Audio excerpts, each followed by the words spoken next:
خبردار بے شک جو اللہ کے ولی ہیں انہیں نہ کوئی خوف ہوگا نہ وہ غمگین ہوں گے۔ وہاں بھی اللہ تعالیٰ نے ان لوگوں کی صفات بیان کی۔ وہ کون لوگ ہیں؟ فرمایا الذین آمنوا، وہ جو ایمان لائے، وکانوا یتقون، اور جنہوں نے تقوی اختیار کیا۔ اللہ کا ولی وہ ہوتا ہے جس کا ایمان بڑا کامل ہو، توکل بڑا مضبوط ہو، للہیت بڑی اعلیٰ ہو، اخلاص بہت زیادہ ہو، کسی جگہ بھی کسی مقام پر بھی وہ کمزور بات کرتا دکھائی نہ دے۔ اس کا مزاج، لب و لہجہ، اٹھنا بیٹھنا ہر وقت یہ بتائے کہ اس کا بڑا مضبوط بھروسہ ہے اپنے رب کریم پر۔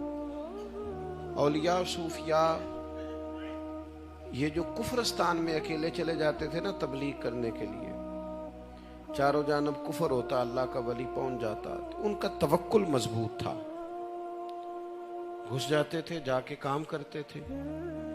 اور دوسری بات یہ تھی کہ للہیت بہت زیادہ تھی، اللہ کی رضا ان کے پیش نظر تھی۔ یہ جو ذاتی کسی جگہ بھی انسان کا ذاتی نفع کسی مقام پہ بھی آتا ہے تو وہ اسے دنیا دار بنا دیتا ہے، اور ذاتی نفع جہاں بھی لوگ پیدا کر لیتے ہیں وہاں تھکنا شروع ہو جاتے ہیں، اکتاہٹ ہونے لگتی۔ اخلاص جہاں جہاں ہوتا ہے وہاں وہاں پھول اگتے ہیں، خوشبو پیدا ہوتی ہے۔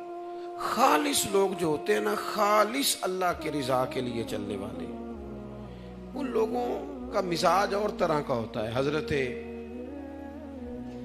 خواجہ معین الدین چشتی اجمیری رحمۃ اللہ علیہ نے دلی میں ڈیوٹی لگائی تھی خواجہ معین الدین چشتی رحمۃ اللہ علیہ کی، خواجہ قطب الدین بختیار کاکی کی۔ تو حضرت اجمیر خواجہ قطب صاحب سے ملنے کے لیے دلی میں تشریف لائے، تو ایک شخص جو بظاہر اچھا دینی تعارف بھی رکھتے تھے ان سے ملاقات ہوئی، تو انہوں نے کچھ شکوہ کیا، کہنے لگے جب سے آپ نے خواجہ قطب کو بھیجا ہے ہمیں تو پوچھتا ہی کوئی نہیں، ساری لوگوں کی توجہ ادھر ہو گئی ہے۔ تو خواجہ اجمیر رحمۃ اللہ علیہ نے خواجہ قطب الدین صاحب سے فرمایا کہ پتر ہم نے دل توڑ کے تبلیغ نہیں کرنی، اگر یہ بندہ پریشان ہے نا کہ آپ کے آنے سے میں ڈاؤن ہو گیا ہوں تو چلو چلتے ہیں۔ سارا سامان اٹھا لیا خواجہ قطب صاحب نے، اور خواجہ اجمیر کہنے لگے چل بیٹا ہم چل کے اجمیر میں کام کرتے ہیں۔ تو جب خواجہ قطب الدین صاحب دلی سے باہر آئے تو سارا شہر ہی باہر آ گیا، تڑپے لوگ، روئے۔ ایک گل رکھی یاد وے سجنا پیاری جگ نل تیرا، وہ لوگ سسکیاں لینے لگے کہ جناب آپ خواجہ قطب صاحب کے بغیر ہمارا گزارا کیسے چلے گا؟ اگر یہ چلے جائیں گے تمام شہر میں ایک درد آشنا نہ ملا، بسائے اس لیے اہل جنون ویرانے، پھر تو ہم چھوڑ جائیں گے شہر، ویرانوں میں جائیں گے۔ جب اتنے سارے لوگوں کو خواجہ اجمیری نے روتے اور پریشان ہوتے دیکھا تو فرمایا چل بھائی قطب الدین اٹھائیے سامان واپس چلے۔ تو کہا حضور اب جانا نہیں، آپ نے کہا تو تھا کہ ایک بندے کا دل توڑ کے تبلیغ نہیں کرنی۔ تو فرمایا اگر اتنے دل بجاتے بچاتے ایک کا ٹوٹ بھی جائے تو خیر ہے، اتنے دل بچاتے بچاتے کسی ایک کا ٹوٹ بھی جائے۔ اللہ کے بندے اخلاص والے للہ۔ ہمارا مسئلہ یہ ہوتا ہے لوگ صحیح کر کے دینی کام شروع کرتے ہیں، کسی خانقاہ پہ کسی ادارے میں مخلص ہو کے دینی کام کرتے ہیں، لیکن دیکھیں نا دنیاوی کام بندے کے ساتھ ساتھ ہی ہیں، بھوک بھی لگتی ہے، نیند بھی آتی ہے، لباس کی ضرورت بھی ہوتی ہے، لیکن وہ پھر دینی کام کرتے کرتے اچانک ہی انسان اپنی ان ضروریات کی تکمیل کے لیے دنیا دار ہونے لگتا ہے۔ تو ایک اور زندگی میں وہ چلا جاتا ہے۔ قرآن مجید نے کہا کہ وہ مومن ہوتے ہیں، ان کا ایمان مضبوط ہوتا ہے۔ حضرت غوث اعظم رضی اللہ تعالیٰ عنہ نے 12-13 سال دین کا علم حاصل کیا، اور یہ جو دین کا علم ہے یہ اتنی بڑی معرفت ہے کہ یعنی کتاب و سنت پڑھتا پڑھتا ہی نا بندہ حضور کے تذکرے پڑھتا پڑھتا ہی محبوب کی محبت میں کھو جاتا ہے، ان کا ہو جاتا ہے۔ 12-13 سال پڑھا تو عزم سے پڑھا، فرماتے میں نے اس طرح بھی پڑھا ہے کہ مجھے درختوں کے پتے کھانے پڑے، لیکن میں نے تعلیم کو مکمل کیا۔ کتاب و سنت کا علم جب آپ پڑھتے ہیں تو آنکھیں کھلتی ہیں، سینہ روشن ہوتا ہے، کشادگی نصیب ہوتی ہے۔ پھر حضرت غوث اعظم رضی اللہ تعالیٰ عنہ نے اسی توکل کے ساتھ تبلیغ دین کا کام کیا۔ کیا طریقہ کار تھا حضرت غوث اعظم کا تبلیغ کرنے کا؟ آپ کتابیں لکھتے تھے، الفتح الربانی دیکھ لیں، دیگر کتابیں حضور غوث اعظم، جناب غوث اعظم نے مدرسہ بنایا ہوا تھا جامعہ نظامیہ، اس میں پڑھایا کرتے تھے، خود پڑھاتے تھے۔ حضور غوث اعظم ہفتے میں 3 دن تقریر کرتے تھے اور 70 ہزار کا مجمع خطاب سننے آتا تھا۔ وہی طریقہ تبلیغ حضور غوث اعظم نے اپنایا جو آج تک امت میں رائج ہے۔ یہ جو سٹائل آج لوگوں نے بنایا نا کہ سویرے 9 بجے تو زور تک تویز بندیاں نو ملن گے تے اثر تو لگ کے تے مغرب تک بھی، یہ کون سا طریقہ ہے بھائی تبلیغ کا جو آپ کر رہے ہیں؟ یہ کون سا سٹیٹس آپ نے بنا لیا؟ ٹھیک ہے دم کریں تھا، لیکن اسی پہ صرف وقت سارا لگا دینا۔ تو سب سے بڑی بات کہ مضبوط ایمان۔ اور ایک اور بات، اللہ والوں کے پاس جب لوگ بیٹھتے تھے تو ان کا ایمان مضبوط ہوتا تھا، طاقتور ہوتا تھا ان کا ایمان، ان کے اندر صبر آتا تھا، توکل آتا تھا، اللہ تبارک و تعالیٰ کی رضا پہ راضی رہنے کا جذبہ پیدا ہوتا تھا۔ بندے کے اندر 2 صفتیں ہوتی ہیں، رضی اللہ عنہم ورضوا عنہ۔ قرآن فرماتا ہے ایک یہ ہے کہ اللہ بندے سے راضی ہو، اور دوسرا یہ ہے کہ بندہ بھی تو اپنے رب سے راضی ہو۔ اللہ نے جس حال میں رکھا ہے اس حال میں بندہ بھی اپنے رب سے۔ حضرت رابعہ بصریہ رحمت اللہ علیہا جس دن بیمار نہیں نہ ہوتی تھی، جسم کے کسی حصے میں درد نہیں ہوتی تھی، تو ہاتھ اٹھا کے کہتی تھی مالک تو مجھ سے ناراض تو نہیں؟ کوئی نہ کوئی درد ہوتا رہتا ہے تو میں تجھے یاد کرتی رہتی ہوں، کوئی نہ کوئی تکلیف ساتھ رہتی ہے تو میرا دل نرم رہتا ہے۔ ہمارے ایک شیخ تھے، بزرگ تھے، وہ فرمایا کرتے تھے پتہ ہے سجدے کا سب سے زیادہ مزہ کب آتا ہے؟ جب بندہ دکھی ہوتا ہے۔ جب لوگ دل توڑتے ہیں تو پھر کوئی مزہ آتا ہے سجدہ کرنے میں، پھر کوئی ذائقہ نصیب ہوتا ہے رب کی بارگاہ میں جھکنے میں۔ تو اللہ کے بندے کے پاس بیٹھیں گے تو یہ نعمتیں ملیں گی، اور اگر کسی جگہ بیٹھ کے یہ نعمتیں نہیں ملتی، میں عرض کروں کہ بعض ایسے عرس بھی ہوتے ہیں جن میں سارا کچھ ہی ہوتا ہے، صرف اللہ کا نام نہیں لیا جاتا۔ معاذ اللہ، آپ رب رسول کا ذکر ہی نہیں کر رہے، اور حضرت کا ذکر آیا تو جھوم رہے ہیں۔ او خدا کے بندے، جس کا جو درجہ ہے، جو مقام ہے، اس مقام پر اس کی عظمت بنتی ہے، لوگ کمزوری دکھاتے ہیں۔ مضبوط ایمان اللہ کے نیک بندوں کا ہوتا ہے، طاقتور، اور جو ان کے پاس بیٹھتا ہے اس کا ایمان بھی مضبوط ہو جاتا ہے۔ اور دوسری بات یہ کہ وَكَانُوا يَتَّقُونَ، وہ پرہیزگار ہوتے ہیں۔ پرہیزگار، ایک ہوتا ہے نمازی، ایک ہوتا ہے حاجی، ایک ہوتا ہے سخی، ایک ہوتا ہے پرہیزگار۔ نماز پڑھنے والا نمازی ہے، حج کرنے والا حاجی ہے، خیرات کرنے والا سخی ہے، گناہ سے بچنے والا پرہیزگار ہے۔ پرہیزگار کہتے ہیں گناہ سے بچے، احتیاط کرے، متقی رہے۔ ڈاکٹر کے پاس جب ہم جاتے ہیں تو ڈاکٹر 2 چیزیں کرتا ہے، ایک دوائی دیتا ہے، ایک پرہیز بتاتا ہے۔ مشکل کام کیا ہوتا ہے؟ ہولی ہولی پہ دس دے ہو، لگ دے تسی بڑے چنگے جاب دے ہو، پرہیز دے۔ ڈاکٹر 2 چیزیں کہتا ہے، ایک دوائی کھانی ہے اور دوسری۔ میں اپنی والدہ کو لے کے نا ایک دفعہ ڈاکٹر صاحب کے پاس گیا، تو ڈاکٹر صاحب کے پاس پہلے ایک بوڑھی اماں بیٹھی تھی، تو انہیں کچھ تکلیف تھی سینے میں۔ تو ڈاکٹر صاحب بوڑھی اماں سے کہنے لگے اماں یہاں تو چول چھڑ دے تو تیری دوائی بھی چھوٹ جائے گی، تو جے تو چول نہیں چھڑنے پھر میں دوائی لکھ دینا۔ اماں آکھنے لگی پتر تو دوائی لکھ دے، چول نہیں چھوٹ دے۔ یہ اور نفسیاتی مسئلہ اس طرح کا ہوتا ہے کہ جو چیز ڈاکٹر منع کر دے اس کو دل زیادہ کرتا ہے۔ یہ طبیعت ہوتی ہے، ڈاکٹر منع کر دے نا تو وہ اس کو طبیعت زیادہ چاہتی ہے۔ پھر بزرگ بندے بھی چھپ چھپ کے میٹھا کھاتے ہیں بچوں سے، ڈاکٹر نے جو منع کیا ہوا ہے۔ پرہیز مشکل کام ہے، سمجھانا یہ چاہ رہا ہوں۔